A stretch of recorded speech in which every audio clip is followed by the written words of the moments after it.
Hi there. Welcome to another episode of Tinnitist TV. Today, I am talking to the one and only Marty Stuart.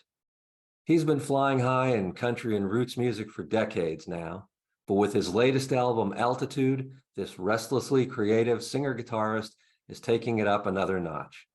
Inspired and written while he and his long-serving band of Fabulous Superlatives were backing up Roger McGuinn and Chris Hillman of the Byrds on tour a few years back, Stuart's 17th studio album finds the Nashville icon heading westward, embracing jangly California folk rock, along with surfy twang and Bakersfield honky-tonk for good measure. From somewhere out on the endless road, Stuart zoomed in to talk about altitude, the state of country music, his giant collection of memorabilia, and more, and even played some music on Jimmie Rodgers' guitar. Enjoy. Hey, Marty Stuart, it is a pleasure to see you again. How are you? How are you? I'm good, thanks. You doing well today? I'm okay. Where are you? Spring. Excellent. Well, it is a sincere pleasure to talk to you again after so many years. It's been an embarrassingly long time since we spoke, and I am especially glad to talk to you today because of this incredible album that you're putting out. Altitude is, I don't want to call it a comeback album because you haven't been away, but what a fantastic piece of work, my friend. I'm glad you like it. I poured my heart and soul into it. It came off of a lot of inspiration, and this record had to earn its keep because we had it ready to go right before the pandemic. So we were ready to record. It was rehearsed, and then the world fell apart. And the band, we talked amongst ourselves, and I was like, "All right, do we wait this out? If we do, it's going to be a different record, but if we record it now, we have to put on a mask and stand 6 feet apart and just drudge through, which is what we did. And I'm glad we did it. And so we got it done and been sitting on it for a couple of years. And I've had to be patient with this record, but I'm glad it's finally seeing the light of day. Oh, yeah, exactly. Talking about that time, it's been 6 years, obviously, since Way Out West. That's your longest gap between albums ever. And as I said, it's not like you've been sitting around on the beach. You've been working, you changed labels, you've got other projects on the go. But even so, was it frustrating for you on a personal level to just be sitting on all this music and not be able to get this stuff out? Well, we kept recording because we have a 20-song instrumental record that we wrote called Space Junk that I hope you like, that we just kept recording. So it's next. And okay. I did this project called Songs I Sing in the Dark. I stayed creative, fully understanding that in one way it was like a gift to have that much time to work on so many projects and just get them on the shelf and release them as needed. And so that became kind of a luxury in a sense. And so, but it also gave me something to do to keep from going crazy during that time too. So it's good. For sure. But it's like the tree falling in the forest, if you make an album and nobody hears it, So this one, let's talk about Altitude. I think for people who aren't up to speed, it's kind of, it was inspired by the influence of the Byrds and the time that you and the band spent with Roger McGuinn and Chris Hillman on that 50th anniversary Sweetheart of the Rodeo tour. Now, right off the top of your head, I don't know that a lot of people would necessarily think, oh, the Byrds, Marty Stuart, an obvious connection there. How did you get involved with that? Well, it goes back to the very beginning of my life in Nashville. I got invited to Nashville by a fellow named Roland White. He was in Lester Flatt's band at the Grand Ole Opry. And I had met Roland, and he was very kind to me. I was like 12 years old. He gave me his mandolin pick and his phone number and said, give me a call sometimes. Maybe you could go out on the road with us. And I did that on Labor Day weekend of 1972. And I came to Nashville for the weekend, and Lester Flatt offered me a job. And so in the beginning, I lived at Roland's house, and there was a stack of Byrds records like this. And I said, what's with all the Byrds records? He says, my brother Clarence plays with the Byrds. I went, ah. And so that's how I became familiar with the Byrds beyond Mr. Tambourine Man and Turn, Turn, Turn and 8 Miles High. I got inside of their catalog and really fell in love with the music of the Byrds. And in 1973, I bought my first copy of Sweetheart of the Rodeo. And I fell in love again with it was the first record I'd ever seen where honky-tonk and gospel and rock and roll and country music and folk music and bluegrass music collided successfully. And I just thought that was the way to live a musical life, that blueprint. And right after that, Lester Flatt played a show with Graham Parsons and Emmylou Harris and the Eagles. And it came to life to me that night. And it's been a way of life ever since. So the Byrds are just sort of part of my musical DNA. And so then, how did I mean? Did you reach out to McGuinn and Hillman, or did they contact you? How did you get involved with bringing the band to the tour there that way? We were in Austin, Texas, and my phone rang one day, and it was Roger, and Roger and I became friends down through the years. I didn't know Chris before this tour. I'd met him, but I didn't know him. And Roger had come to Nashville and played at the Opry with us. He had come to Nashville and done my TV show 2 times. And he had invited me to play on a couple of his records. He was just kind of like a big brother figure. I love Roger. And I was in Austin, and Roger called, and the California fires had destroyed Chris Hillman's house. And he told me that. He says, what if we were to go to do a couple of shows and get some money up and just donate it to Chris? I said, I'm in. And so that's how this tour started. He said, and we can use the 50th anniversary of the Sweetheart of the Rodeo record as an excuse to go play. I went, I'm in. And the band loved the idea.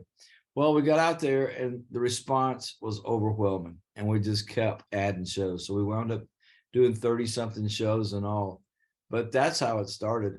And as far as me and the band were concerned, we could have done 100 more shows and we would have been totally happy because everybody won. The audience won. Yeah. They never thought they'd see that happen. We got to be the Byrds. Roger and Chris got to be Roger and Chris without having to put up as band leaders. And so everybody went home happy at the end of the night. Was there any kind of adjustment you had to make musically to play that way, or woodshed these tunes, or did it all just kind of fall into place really fast and easy?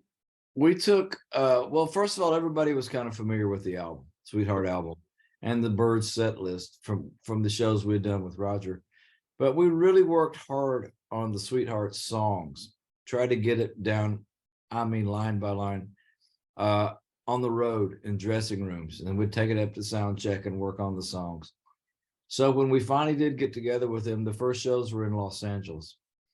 We had a little rehearsal pre-show in true Byrds fashion, a very little rehearsal, but we knew our part pretty well. But so by the second or third night, it was pretty well set. It was. And I guess, was it a surprise to you that all of a sudden it started inspiring some songs that, you know, some original songs that you were having these ideas come to you? Well, yeah. And it wasn't just the Byrds tour. We also did a bunch of shows with Chris Stapleton that year. Oh. We also did a bunch of shows with the Steve Miller Band.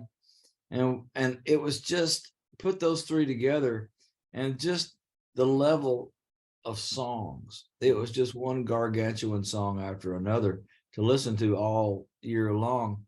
And by the time I started writing songs, I really think a lot of that just found its way into my pen. And the sounds, especially with the Byrds, that Rodgers 12-string guitar, Chris Hillman's bass, or the sound of their voices together with ours, it just it went straight to my heart. Well, I mean, it works. I mean, the West Coast vibe on this is just so prevalent in that, you know, those jangly guitars. There's a bit of psychedelia in here. I love Country Star, which is kind of a nod, obviously, to Rock and Roll Star. Was that were there other kind of specific songs or Byrdsian things that you were trying to incorporate into your work, or was it all just kind of they were filtering into you and it was just coming out straight as Marty Stuart, you know? Yeah. It was more of that. Nobody set out to go, we're going to make a Byrds tribute record. Right. That was not a part of it. And the other thing that was on my heels is that the 6 years ago we did a record called Way Out West. Right.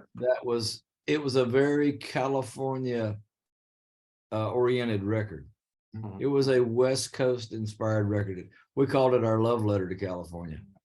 And I knew that we had to come up with something that tagged on to that, but just kind of kept going. And so Way Out West kind of became the foundation to Altitude to me, because we weren't quite finished. And I was looking for a way to keep it going and make it fresh at the same time. So those influences we talked about earlier, I think that helped. Yeah. And along with those influences, I mean, lyrically, there's a lot of themes of stars and space, both internally and externally. The sun and rockets. It's kind of, you've got satellite sound effects in some of these songs.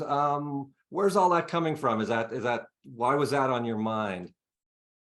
Well, Altitude, I kind of put this, I put myself as a listener and as a creator in the middle of the Mojave Desert, laying on the ground, looking up at the sky, and it's kind of infinite. And that's a pretty broad canvas from which to paint from. And I think that's probably what I was thinking more than anything else. Fair enough. With a lot of artists of your stature and your experience, they tend to stay in their own lane. If they're making a new album, they find a couple of Nashville songwriters to give them a couple of radio hits, and then, they phone in the rest of it, and there's a lot of filler. But you keep pushing yourself. You keep, trying to do things you haven't done before and go down roads you haven't gone down before. Why is that so important to you? What you described in the first part of that statement is my idea of hell on earth. Okay. The caricature of what you did 20 years ago, and to have to be bound to a greatest hits set list every night. And I can think of nobody that has blown that to pieces better than Bob Dylan. Sometimes you go to a Bob show and you never know what you're going to get, but you just have to trust him because it's Bob. But I respect him so much because he has never let grass grow under his feet creatively. He has kept moving the whole time. Neil Young's that way. Neil has always kept moving. Johnny Cash was that way. He kept moving. And I think that's how you get there. My buddy Tom Allen, who was my professor of art, he told me a long time ago, he said, the word art appears in your name 2 times. He said it shouldn't take you more than a lifetime to figure it out, but you're on your way. He says, but the way you figure it out is you always keep something in front of you creatively that know more about you than you know about it. And then you'll find yourself making honest product. And I went, I get it. And I've tried to live by that. Well, it's working for you. Talking about your set list, I mean, I noticed that, while you guys obviously have some tentpole songs and kind of set little clusters of songs that you're doing on a nightly basis, you are calling a lot of audibles in there. I mean, there's stuff every night that's different. I mean, are those things that you're literally just turning around to the band and saying, let's play this now? Or are you thinking of that ahead? And how do you put together a set list now at this time, at this stage of the game, I try to come up with, and every night's a little different. As you say, there's some songs that we put on there, and whether we play them or not, that's another thing, but we just kind of sketch it out. I let the room and the audience dictate a lot of shows, but the absolute treasure in the whole thing is the Superlatives. We've been together over 20 years now, and we've been through a lot of songs together. We're famous for shaking hands with a song, hugging its neck, and doing it 3 or 4 times and then sending it away. But we never dismiss it, because you never know when you're going to need that particular song. So it's an absolute luxury to be able to turn around and call an audible and go, oh, and we may not have played the song 5 years, but we soldier through it. That's a fun thing to do. It is. Oh, I bet. How many songs do you think you guys know that you could just sort of pull off at the drop of a hat? Man, I'll start it with this. We've done how many albums together? I don't know, but we did 156 episodes of a television show. Yeah. That had 7 songs per show. And we had to learn 7 songs per show times 156. And that calls up a lot of songs. Yeah. And so I don't know, but a bunch. Yeah. And I mean, at this stage, I guess you probably couldn't do it without them, right? The band. Well, I've done it standing on stage during the pandemic. I just got bored when I did some solo shows, and it worked just fine, but I sure did miss the band. I like being in a band. Yeah. They're a once in a lifetime band. I can tell you, life is a whole lot better when the Superlatives are around. And you like to keep it. I mean, it's such a small little combo. You know, again, for an artist of your experience, often the bands get bigger and there's more support players, and you'll have 3 guitar players and a crew of backup singers and a lot of things to kind of help carry a lot of the load. But you guys are very small and tight and compact and in-house. What is it about that appeals to you and makes you want to work that way? It's kind of all we need.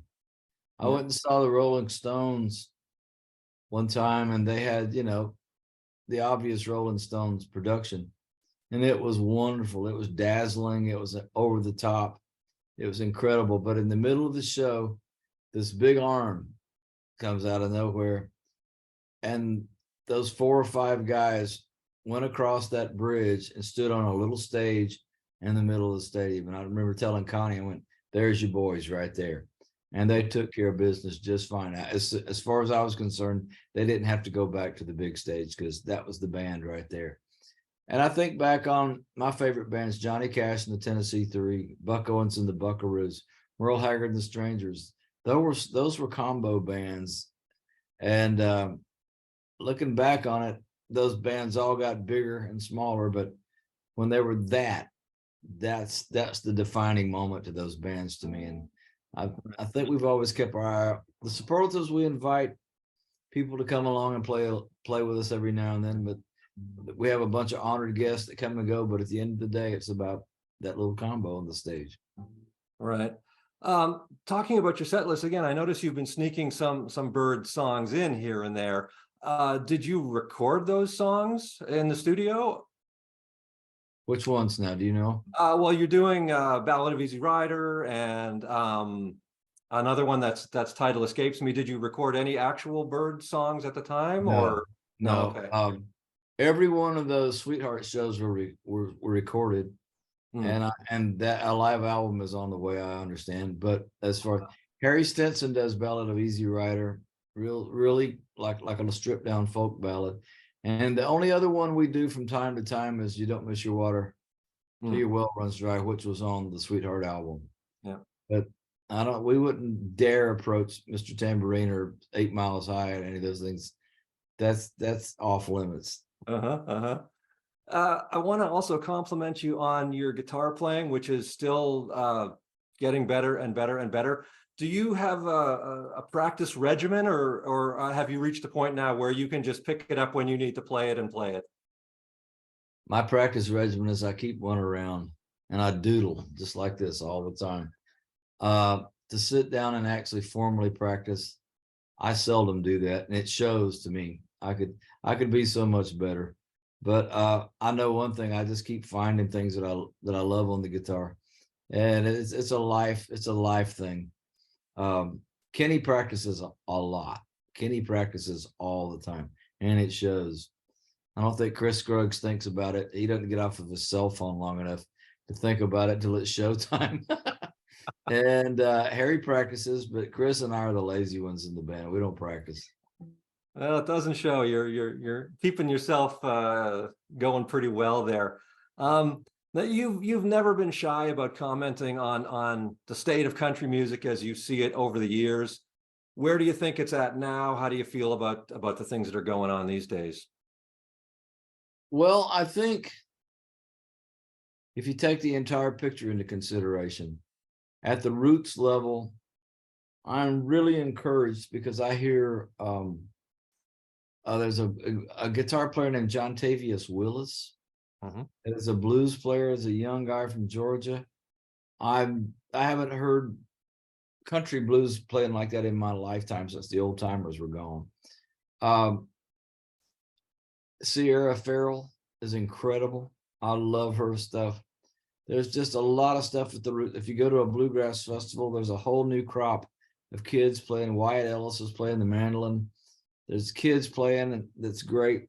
And in the commercial world of country music, I think I'm in hopes that the whole bro country thing is close to peaking, because it's done a lot of business for country music. It's filled up a lot of stadiums, but all of a sudden I'm starting to get the inkling around Nashville that even those labels that sign and are known for that kind of contemporary country music are starting to look for some authenticity now from more traditional artists, young kids with traditional music on their mind.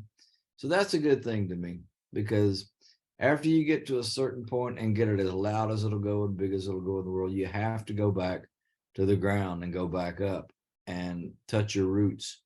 And I'm encouraged that is sort of kind of starting to be talked about around Nashville, which is a good thing. Regardless, I'm going to do what I do, and there's a lot of other people that think that way. Vince Gill, Ricky Skaggs, Patty Loveless, there's a whole bunch of people that just keep soldiering right along. But it's great to see the front line of country music starting to think a little countryer, perhaps. Well, from your lips to God's ears. So I wanted to ask you about the Ellis Theater project and the Congress of Country Music, what they're all about and what's going on with that. In the state of Mississippi, there is a little string of pearls of musical jewel boxes. Rock and roll is represented at the Elvis Presley birthplace in Tupelo, Mississippi. B.B. King has a beautiful facility over to the blues culture over in the Mississippi Delta. The Grammys put in a $35 million museum up, and this is all in the north part of the state. I'm from East Central Mississippi. Jimmie Rodgers, the father of country music, whose guitar I'm holding right now, is from Meridian, Mississippi. And I'm building the Congress of Country Music, which is an outpost and spiritual home of country music in the state of Mississippi. So the Ellis Theater was phase one. It's up and running. We got $10 million from the state of Mississippi the other night. So phase two is about to be built, and we're getting there. And it will be, I call it my hillbilly presidential library, but after I'm dead and gone, it'll be a place for people from all over the world to come to research and be inspired by traditional country music. Okay, fantastic. Holding Jimmie Rodgers guitar, are you still collecting country artifacts, or has it all been kind of bought up and played out at this point? Is there anything even left to find out there? Well, it's just when I think it's all gone, stuff comes around. Last week, there's a fella offered me a Buck Owens guitar for $75,000, and I don't need it. This guitar came my way 3 or 4 years ago. I didn't see that one out there. There's a few things here and there, but I have 20,000 pieces in the collection. So a lot of the good stuff is there already, but you never know. You never know. And didn't you, or don't you own, talking about Clarence White, didn't you own the original B Bender? I do play it every night. Okay. Now, I was at the Country Music Hall of Fame last year when they had that West Coast exhibit on. Did I see that in there? No. Okay. I would have had, there's probably a replica or of a variation of that guitar, or maybe his acoustic guitar, but that one goes on the road with me. It's part of our band. Really? Yeah. I mean, the insurance for that's got to be insane. It is. So, but it's a band member. Wow. Okay. I mean, that reminds me of what's that old saying? Ships are safest at harbor, but you gotta take them out to sea, right? Guitars want to be played. Simple as that, huh? Guys, I'm sorry to interrupt. I gotta pull him in one more minute. All right, sir. Well, you know what? I think I've asked you everything I need to ask you. Do you want to give me 45 seconds of music on Jimmie Rodgers guitar to end this one?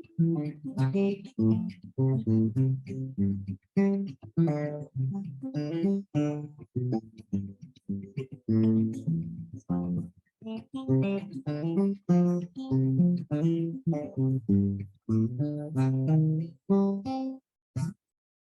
you go. Perfect.